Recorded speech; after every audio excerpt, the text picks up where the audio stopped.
My grandfather, who has passed away, used to practice and work as a Shinto priest at Izumo Shrine. Whenever someone requested prayers for their new house construction, he would go there and pray for protection against calamity. When I was young, I often accompanied my grandfather on these occasions. Growing up in such a unique environment, I have always taken it for granted that there exists another world and a spirit realm where we go after death.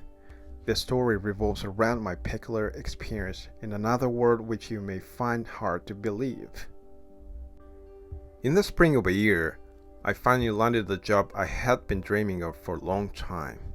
I was filled with excitement and happiness upon realizing that I had finally achieved this goal. Even when I made mistakes in my tasks, I didn't let it bring me down. Instead, I maintained a positive mindset, that I had a strong expectations that I would be able to recover from those failures within a few weeks of starting the job.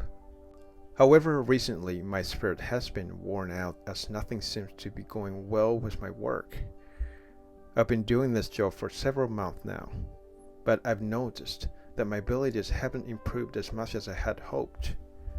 This realization has led me to feel depressed and filled with remorse, thinking that I might have caused trouble for the people around me. One day, probably due to extreme exhaustion, I experienced a lucid dream for the first time in a long while. By the way, when I was young, I used to have lucid dreams almost every day. However, as I grew older, I gradually stopped having them. I believe this might be because my grandfather, who had become physically disabled due to aging, would often rely on me for assistance, even in the middle of the night when he needed to use the bathroom. When I became aware in the lucid dream, I found myself standing alone in a wide, empty void. Oh, I'm in a dream now. It's been a while since I experienced being such an empty space. Feeling disoriented and with no sense of distance, I continued walking in this space, frequently changing directions in the hope of discovering something intriguing. There was truly nothing in sight, but I continued walking while reminiscing about recent events that naturally came to mind. I thought of my recent job failures and being reprimanded by my boss for them resurfaced. I let out a sigh. In the midst of it all, memories I had long tried to forget came rushing back, causing me to angrily ruffle my hair and exclaim, "No way! I don't give a shit!" I yelled, releasing my old frustrations. With a heavy sigh, I raised my head and suddenly noticed something in the distance. As I pondered, "What is that?" and focused my gaze on the object, I realized it was a boy around 4 or 5 years old. He had a blonde fringe, and I found him adorable, but his expression was incredibly serious. He was dressed in a kimono on top, and wore light blue hakama trousers with a hint of green. The attire resembled the garments my grandfather used to wear when he performed his duty as a prayer priest. When I was about to call out to him, he spoke first. "Why did you come here?" he asked. Despite his adorable appearance, he didn't smile, and there was a mature air about him that didn't match his young age. I thought he was a truly peculiar child. "I have no idea," I replied. "You see, this space is completely blank and white because you sigh so much," the boy said, leaving me wondering why I was being scolded by a child. However, strangely enough, the thought that I was an adult and he was just a child never crossed my mind. I began to think that he probably wanted to convey that the wide emptiness of the space was caused by my size. "It can't be helped," I exclaimed. "Releasing so many sighs drives away your happiness," he scolded me. "But, no buts," he scolded me once again. I couldn't help but wonder why I was being admonished by this boy so strongly. After a while, I engaged in a conversation with him. He quickly spoke almost in a single breath, saying, "Anyway, If you go to that place, there is a shrine. You climb up the stairs and pass through the torii gate. Beyond that, there is another torii gate. If you go further inside, you'll find a chosia, a purification fountain. You purify yourself there, and if you pass through one more torii gate, you'll reach the main shrine. My mind was filled with numerous question marks, taken aback by the suddenness of his words. As I tried to process what he had just said, he began to walk away from me, bidding me farewell, and smoothly disappeared as if he melted into the white space.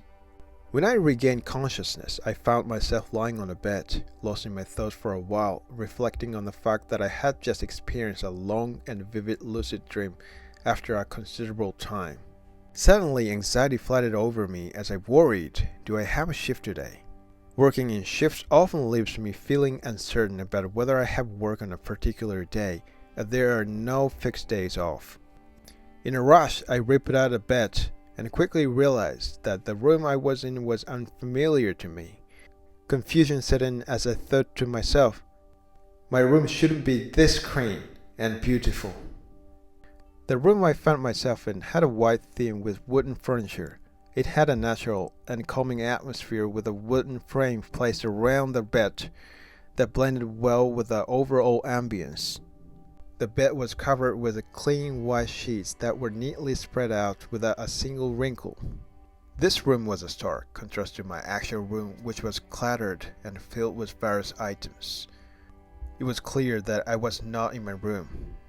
I couldn't help but wonder, where am I? There were no personal belongings of mine in the room, except for the pajamas I was wearing, and a towel wrapped around my neck to keep myself warm. Since I didn't have my iPhone, I couldn't use Google Maps or reach out to someone for help. As sweat trickled down my face, I felt a sense of panic and confusion. I was freezing, unsure what to do next. The urgent thought of leaving the room consumed me. Could someone have brought me here from my own room? However, the room itself was immaculate and exuded a sense of beauty. I didn't sense any malice or ill intentions from the surroundings. It felt refreshing, leading me to speculate that perhaps someone had discovered me unconscious somewhere and brought me to this room, carefully placing me on the bed. Having regained my composure, I approached a sliding door to check if anyone was outside.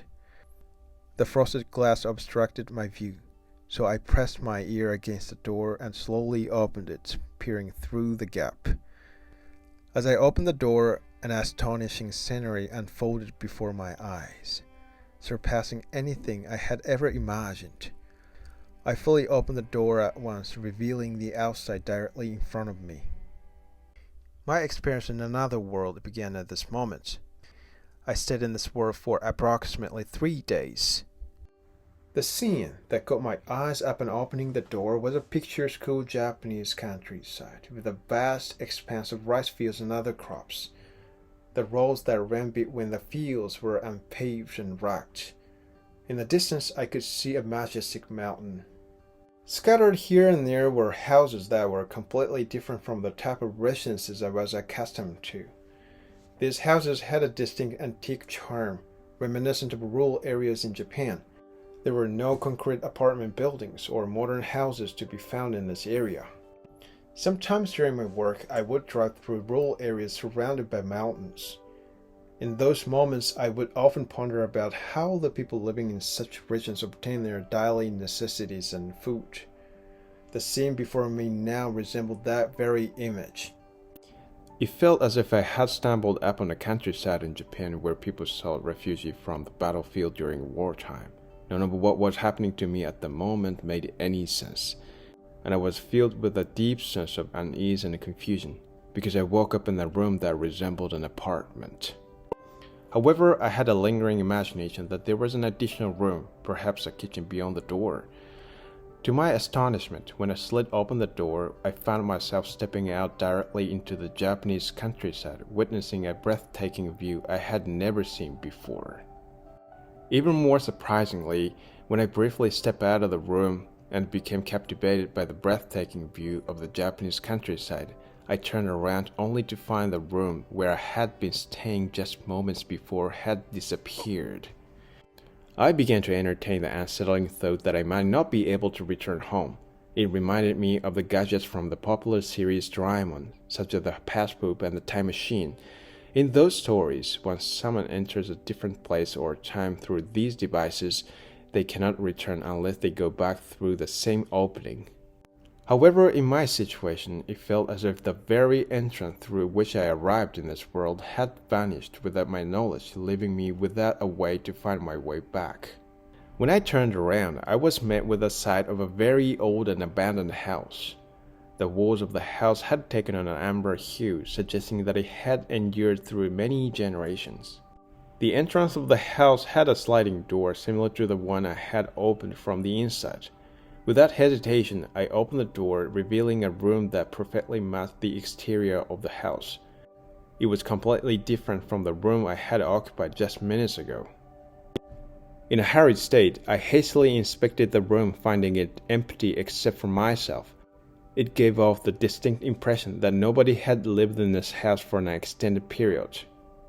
Despite returning to the original room I had entered, I was unable to go back to the apartment-type room where I had initially stayed, nor could I return to my actual apartment. The thought occurred to me that this experience might be a dream.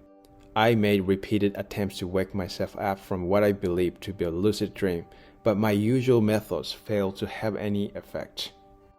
At the moment, I began to think that this was likely not a dream. The intensity of my intuition was so strong that it almost became a conviction within me. As I pondered over the strange events unfolding around me, a wave of sweat trickled down my temples, and my breathing grew heavy and labored. I struggled to maintain my composure, but ultimately I found myself unable to remain standing. It felt as if I was hyperventilating, overcome by a sense of panic and fear. I'm not sure how long I remained crouched down due to my deteriorating physical condition. During that time, I became aware of approaching footsteps. When I lifted my face, I saw a girl standing beside me. "What are you doing?" she asked, her expression filled with concern. She was wearing a kimono and had an adorable appearance resembling a doll. "Where did you come from?" the girl asked me. I pointed toward the antique house behind me, and she tilted her head in confusion. Then she asked me the next question, "What is your name?" Suddenly, I realized that I couldn't remember my name.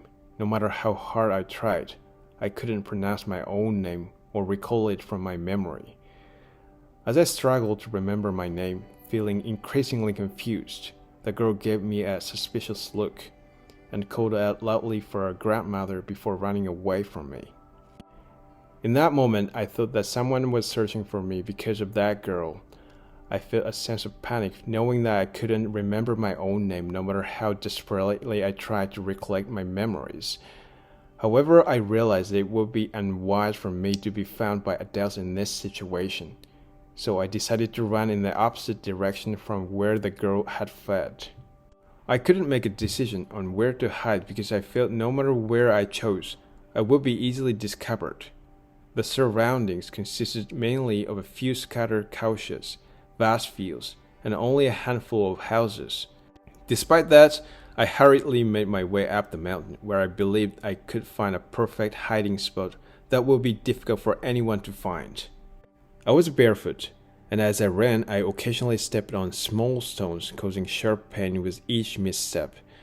Once I reached the mountain road, I proceeded with caution, carefully watching my footing to avoid stepping on any more stones. I was consumed with worry, fearing that someone might stumble upon my location. But fortunately, no one ventured onto the mountain road. I didn't have a watch with me, so I had no idea what time it was, and the constant worry of someone finding me made me feel uneasy. However, no matter how tense the situation was, hunger eventually struck. Around noon, my stomach began to rumble, and I realized that I hadn't even had breakfast in the morning. Simultaneously, the desire to return to my apartment as soon as possible filled my thoughts. As I walked through the mountains searching for something to eat, I accidentally stumbled upon a tree bearing akebi fruit. I grabbed a few by throwing stones and hitting the branches, and then I ate them. The fact that the tree was bearing akebi fruits indicated that it was full in this world. However, despite wearing a fleece hoodie with my sleeves rolled up, it was unexpectedly hot. This was likely due to the physical exertion from running and trying to avoid being found by anyone. I observed vibrant rice paddies, tomato fields, and persimmon fields in the area. Without a calendar to reference, I had no definite knowledge of the current season in this world. However, based on the overall conditions in the atmosphere, it seemed to be the end of summer, even though I initially mentioned it was fall. After eating the akebi fruits and satisfying my hunger, I began to calm down and try to assess the current situation. When I woke up from my nap, I found myself in a room that was unfamiliar to me. As I stepped out of the room, I discovered that I was in a rural village surrounded by mountains, a place I had never seen before. It became apparent that the village I was in was completely different from where I used to live.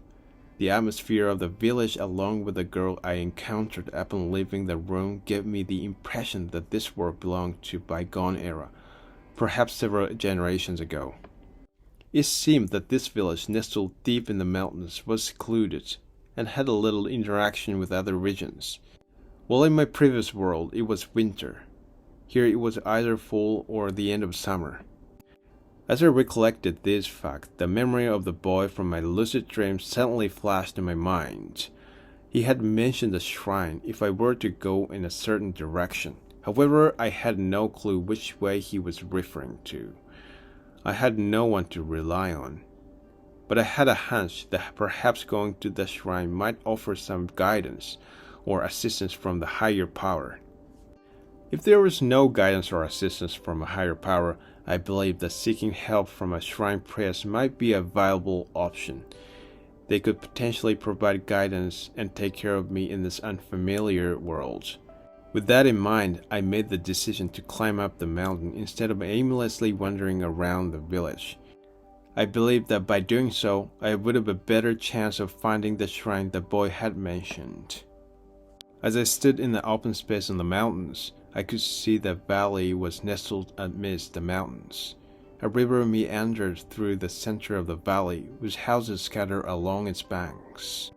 As I continued walking, I came across a woman who appeared to be collecting spring water from a particular spot on the mountain slope. Being cautious not to draw attention to myself, I observed her actions silently, trying to minimize any noise I made. There were other women standing behind the lady collecting spring water, engaged in conversation with each other. Some of them scooped the spring water and used it to wash their faces, or drank it. It dawned on me that the spring water was safe for drinking. As I became aware of my own thirst, I couldn't help but think, "Please move away from there. I need some water to drink." Once I was certain that they had left the area, I sprinted toward the source of the spring water. I drank greedily until my stomach was satisfied, quenching my thirst. Afterwards, I placed the towel, dampened by the spring water, on my forehead, and a soothing sensation enveloped me. It was incredibly refreshing and comforting. Afterwards, I continued walking with a single-minded determination. As I descended to the base of the mountains and passed by fields, a farmer cast a suspicious glance in my direction. It was likely because I was wearing a light purple pajamas that stood out in the village. While I was walking, I was suddenly approached by an old man who asked, "Where did you come from?" He came close to me in an agitated manner, almost as if he wanted to grab hold of my pajamas. This situation terrified me, and I quickly ran away from him. The extensive walking had taken its toll on my feet, causing pain and intensifying my thirst and hunger. Feeling utterly exhausted from the constant walking and frustrated by my inability to determine my whereabouts, I couldn't help but contemplate giving up. However, I mustered the strength to help myself to a tomato growing in nearby fields and ate it to ease my hunger. After consuming the tomato, I sprawled out on a patch of short grass that formed a gentle slope. The coolness against my back provided a soothing sensation, and I found great comfort in that moment. As I contemplated the purity of the air and the refreshing spring water, I couldn't help but wonder if people in ancient times had the privilege of living amidst such a breathtaking natural surroundings. In the midst of my thoughts, I suddenly heard someone ask, "Excuse me, but is there someone there?" Startled, I quickly sat up from the grassy ground. Standing before me was an old lady with hoe, who seemed to engaged in some kind of farming work. A rush of panic washed over me as I realized that I had been discovered by a villager. "Where are you from?"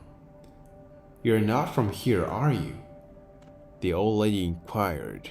Her gentle tone and demeanor reassured me, and I felt that she meant no harm, so I decided to respond truthfully. "My name is Satoko.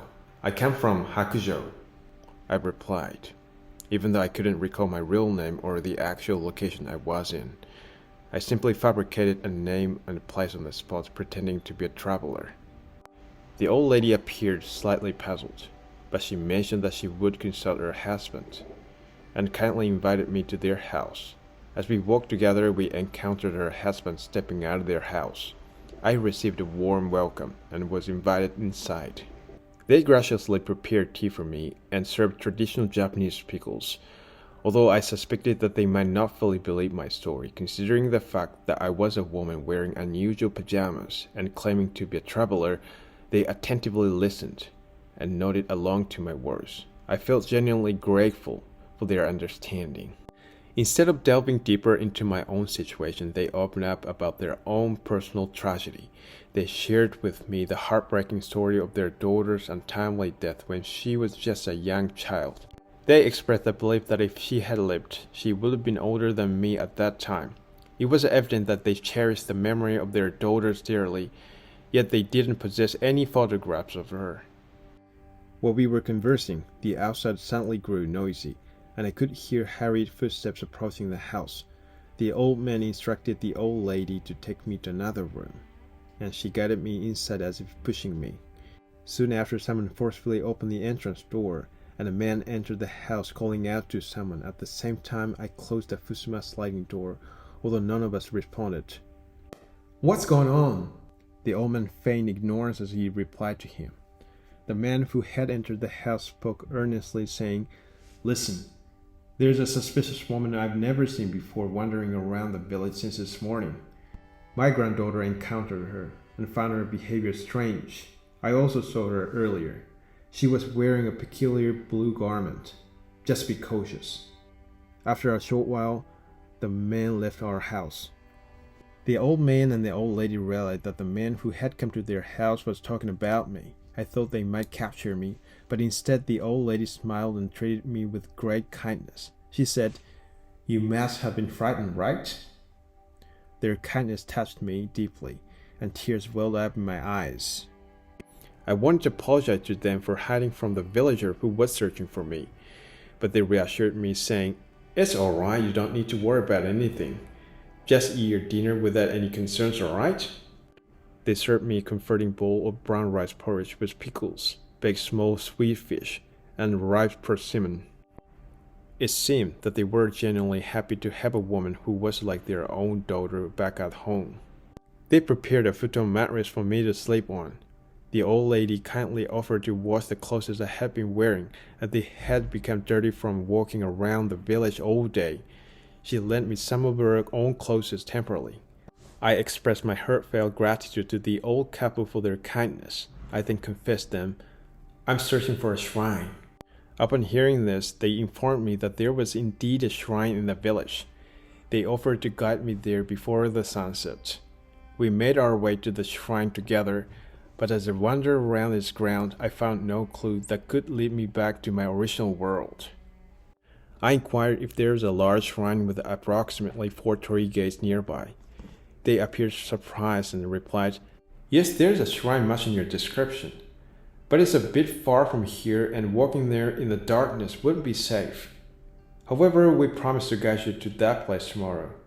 Please don't worry." After returning to their home, we spent a joyful evening together.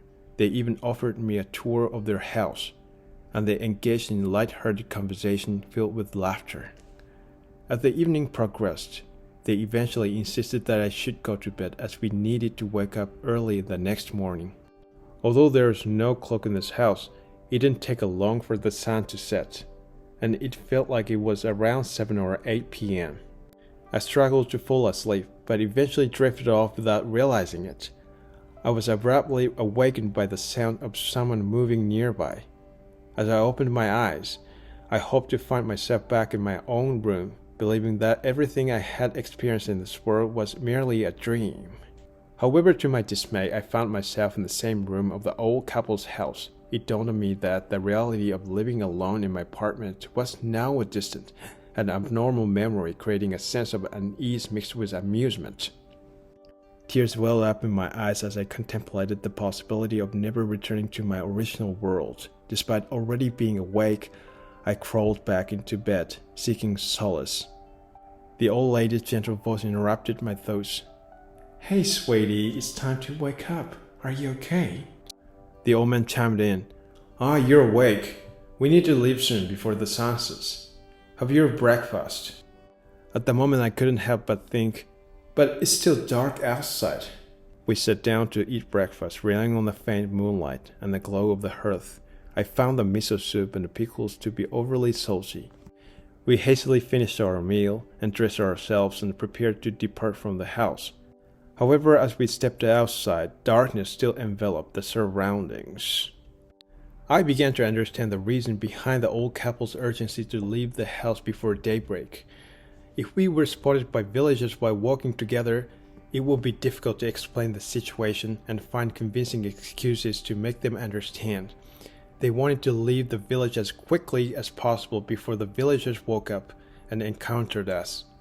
We continued our journey, taking breaks along the way. Although we initially set out while it was still dark, time seemed to pass quickly, and before we knew it, the sun had risen high in the sky.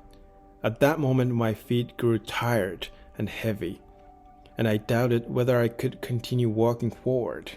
The old couple also showed signs of exhaustion. Finally, we came across a large tree that provided the perfect spot to rest. We sat down and enjoyed the lunch prepared by the old lady. We took a long break under the shade of the tree, allowing ourselves to recover from the deep fatigue we felt. Eventually, the old man broke the silence and said, "All right, guys, let's go. Just a little more." His words served as encouragement, and somehow I managed to muster the motivation to take another step forward. We continued walking for about an hour after that, and then a magnificent building caught my attention. It was the largest structure I had seen since arriving in this world. I had a strong feeling that this was the shrine the old couple had mentioned. There before my eyes stood a splendid torii gate. My intuition, almost reaching the level with certainty, told me that this was the shrine the boy had instructed me to visit. Though I couldn't fully comprehend why, I felt a deep conviction within me. The old couple led me to Chosia, a purification fountain, after passing through a torii gate. We then proceeded with the main shrine building and placed our palms together in front of it. But I didn't experience anything unusual. Visiting this shrine was my last hope of returning to the original world, so I felt frustrated. I couldn't think of any other place to go. Suddenly, the idea crossed my mind that perhaps I needed to visit the shrine alone for a special event to occur. I thought that being with the old couple and amidst the crowded shrine might prevent me from experiencing something significant, so I decided that I would come back to this place by myself another time. I had a vague feeling about this, although I couldn't explain it. I felt genuinely sorry for leaving the old couple behind, considering how much they had taken care of me. I expressed my heartfelt gratitude to them, and explained my intention to continue the journey alone. Before they listened to my talk about farewell, they tried to take me to an inn as a matter of course. It took us a very long time to get here. I wondered and asked them if it would be okay for them not to go back home, as it was going to get dark very soon. They replied, "Even though we came all this way to this place, who would want to go back home within a day? Besides, you must be tired and don't want to move anymore, right, Satoko? We have already made arrangements for an inn today. Indeed, my feet felt incredibly heavy, and I didn't want to move even an inch. And now that I think about it, the old couple was supposed to be more exhausted than I was, so going back home right away didn't make sense. They had mentioned that the inn was close to the shrine, but I ended up walking for 15 minutes to get there. It was so tough for me as I was already worn out.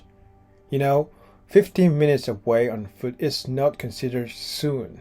I really wanted to go to bed as soon as possible due to my terrible fatigue, but the old lady persuaded me to take a bath to wash my body. Reluctantly, I entered the hot spring with her. She assured me that soaking in the hot spring would be the best way to relieve the fatigue from our long journey. The hot spring we entered was located in the public bathhouse where many people came to wash and bathe. Just as I was about to leave the bathhouse, a man with an innocent face walked in. I was shocked and couldn't believe what I was seeing. What? However, the old lady seemed unfazed by the situation and told me that this was a very natural occurrence in this world. Apparently, this bathhouse was mixed bathing. Since I didn't have a towel to cover my private parts, I quickly exited the bathhouse while facing the wall, hiding the front of my body, and putting on the clothes that the old lady had prepared for me. I barely had time to dry my wet body with a towel and hurry back to our room. In a way, this moment was even more frightening than when I first arrived in this world. Afterwards, I had dinner at the inn, and to my surprise, the boar's meat was incredibly delicious. Exhausted from the day's events, I quickly fell into a deep sleep, and when I woke up, it was already morning. I realized that I had made a mistake in my plans. I had intended to visit the shrine at night, but there was no way to make up for lost time. I decided to patiently wait for another opportunity. Luckily, the old couple had planned to stay at the inn for 4 or 5 days. On the previous day, we had set out from our house before sunshine, and it took us about 5 or 6 hours to reach our destination, right when the sun was at its highest point. I learned that making a pilgrimage from far distance to the shrine was a significant event that occurred only once or twice a year. On that day, we visited the shrine and took a stroll around a nearby village. However, around noon, I pretended not to feel well and returned to the inn by myself. I went straight to my room and took a nap, fearing that I might oversleep and miss my chance to return to the original world, as I believed that this day was my last opportunity. I was awakened by the sounds of someone calling me for dinner. While dining with the old couple, a thought crossed my mind. They resembled my real grandparents. In truth, both of my grandparents had already passed away due to illness, so a deep sadness washed over me, and tears welled up in my eyes unexpectedly. Noticing my tears, the old lady approached me and gently wiped them away with the hem of her clothing. She told me, "When you recall something sorrowful, look at the moon. See, your tears will naturally cease." With those words, she opened a window for me. I had never before realized it, but the night sky was adorned with countless stars, and a perfectly beautiful moon illuminated the darkness. It was a breathtaking sight, unlike anything I had ever witnessed, even in my original world. Without realizing it, my tears had stopped flowing, and the three of us shared a joyful laughter, embracing the moment together. That night, after ensuring that the old couple had fallen asleep, I quietly made my way toward the shrine. Before leaving the inn, I carefully folded and placed the clothes I had borrowed from the old lady. On a nearby table, I noticed a piece of paper and a pen. Taking this as an opportunity, I decided to write my heartfelt letter expressing my gratitude, illuminated by the soft moonlight streaming through the window. As I wrote the letter, tears continued to flow from my eyes uncontrollably. I wasn't certain if my words would be as legible as I wanted them to be, given the darkness and the dim of light of the moon. In an effort not to disturb their sleep, I wrote in a hushed silence, careful not to make any noise that could awake them. I quietly sneaked out of the inn and walked along through the narrow alleyways. A wave of sadness washed over me, and I couldn't help but cry, feeling deeply sorry for the old couple who had cared for me as their own daughter. I knew that I would never be able to see them again. but I wiped away my tears with my sleeves and resolved to continue to the shrine. The night sky was clear, with only a few scattered clouds, and the moonlight illuminated my path as I walked. When I arrived at the shrine, it was evident that there were no worshippers and visitors present, creating a stark contrast to the bell-stinged shrine during the daytime. The direct route to the main shrine, illuminated by flickering torches, seemed much grander than the path I had taken guided by the moonlight. To be honest, I couldn't recall the exact details of the boy's words from my vivid dream that had led me to this shrine. However, for some unknown reason, I had an intuitive feeling, almost a strong conviction that I needed to pass through the torii gates and proceed to the main shrine building after purifying myself at the chosia, the purification fountain, just as the old man had done the previous day. As I approached the front of the main shrine building, I noticed that the door was already open, and there, in front of the offering box, stood the boy from my lucid dream. "Do you want to go home?" he asked, looking straight into my eyes. When I told him I want to go back to my world, he responded, "Are you sure you want to leave the old lady and the old man behind in this world?" His question made me hesitate, and I felt a pain in my heart as I thought about the old couple I had left at the inn. I couldn't find an answer to his question. Even though they had truly treated me like their real daughter, I had left them behind with only a letter, without saying goodbye. I felt guilty for my actions and considered myself a bad person. However, I also felt that this world was not where I truly belonged. "No, I must leave here," I finally said. He tested me by saying, "Nothing will change even if you go back to your original world. If you speak with so much sigh, mist will come out and cover everything around you." I interpreted his words as meaning that going back to my original world wouldn't necessarily make me successful at work, and I would still have to face challenging days where I make mistakes and receive lectures from my boss and seniors. Then he tempted me with another question, saying, "If you stay in this world, you can lead a peaceful life. You wake up early in the morning, work on the farm with them during the day, and return home before sunset. You can peacefully weave straw sandals or clothes, and if you get tired, you can simply stop and enjoy dinner without any worries. You can experience the fresh spring water and clean air to the fullest. Despite all this, do you still want to go back to that world?" His question shook my decision. In that moment, I contemplated, even if I return to my world, I will continue to face challenging days filled with mistakes and lectures from my superiors. Although I achieved my dream of obtaining that job, perhaps I'm not suited for that line of work. Although I have only spent 2 days in this world, it wouldn't be a bad idea to stay here. However, I forced myself to recall unpleasant memories, such as being angrily yelled at by someone, "Where did you come from?" and witnessing a man coming into the old couple's room with anger in order to find me. I struggled to convince myself to go back to my world. "Please send me back to my world," I pleaded to the boy with tears streaming down my face, speaking in a determined tone.